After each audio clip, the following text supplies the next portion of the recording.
All right, guys, we're back. Season 6, episode 2 of SEAL Team, picking up with Clay in the hospital, and it picks up 3 months in the future. So, spoiler alert, 3 months ahead. This show always gets to me, man. I don't know why, but it does. It hits me right in the feels every time I watch it. I'm just like, I just really feel for these characters. I don't know. I followed them for so long, and you all know I'm on Team Clay. So, seeing Clay in the hospital, he woke up from surgery. Obviously, they think, the old got your leg amputated joke. And it was real. And we see kind of the aftermath of this pick up. 3 months from Bravo, everyone's back at home. Everyone's kind of recovering from that fallout of the last mission. And we see Clay and Sonny back home as well. And we see that Sonny and Clay's relationship has really come back to the heart of where it was like 2 seasons ago, right? And Sonny's all in, helping his buddy out, and we see Jason kind of pulling away a little bit. But what I do like to see happen with this episode is the family camaraderie of it. And I guess where it hit me was just on the relationship side of things. You know, everyone on there, I guess, has had somebody to have their back. Jason and Mandy, that thing, that whole relationship. I feel like Jason Hayes deserves to have happiness, and Mandy seems like the perfect person to be there for him.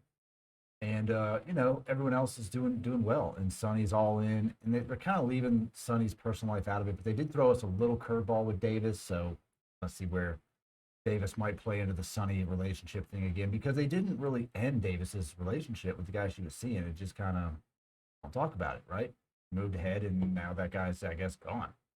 I don't know. We'll see what happens. So they end up getting spun up and go on a mission that's kind of a shit show from the beginning.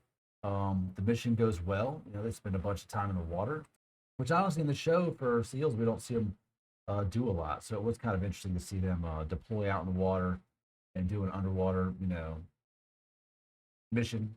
Get up there, execute the mission flawlessly, and then they put, the rumor is they're going to put one of the teams on the chopping block. It could be Bravo.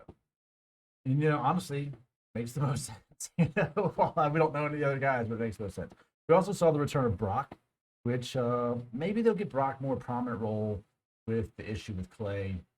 We see Clay going through recovery, and I read an interview with Max Thoreau talking about Clay's ups and downs, how he's going to have big ups and big downs, and you feel for the guy, like someone who's always been a top tier operator, just top tier physically, mentally in the game, and you see that the struggle he's going to have. And I think there was a point where he fell down in his house, and you just saw him close his eyes and breathe.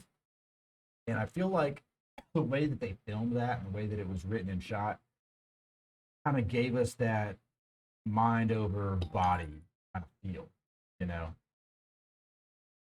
So yeah, we watched Clay just kind of suffering through this, and I think we're gonna have a lot of those to overcome. But it was nice to see Clay at home with Stella, Brian, Sonny there helping him out, Jason with Mandy, Ray and his wife. Like everyone seemed to kind of come together pretty well on this one. That the mission went fine. There was no issues with the mission. It seemed like kind of a shit show from the jump, and they came back, and I feel like they gave Mandy this job to kind of take her away from Jason, and I didn't like that.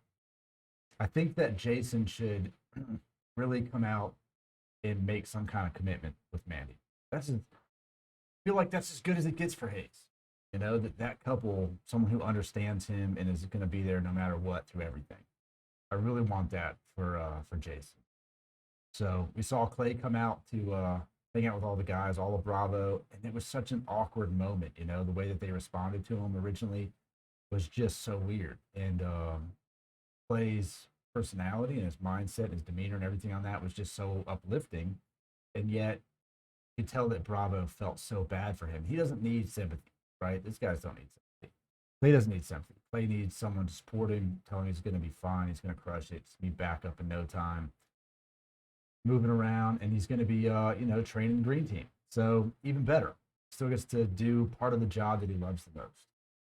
Overall, I think the episode was great. I like, one of the best things about this show is the character development, is the backstory, is the personal lives outside of operating. The operating aspects of it is awesome. The way they shoot it, the missions they go on, everything is great. I love the storytelling. I love the realism of it. And then to second that, I love even more so what they do when they come home. So they ended it kind of on an ominous note with Jason walking away thinking this might be it for Bravo. We'll see. Maybe it is it for Bravo. I don't know. Let me know what you think. This one definitely hit home for me a few times, and I love watching it. Cannot wait for next week. But till then, we're gonna watch House of the Dragon tonight. We're gonna talk about that. See you guys on the next one.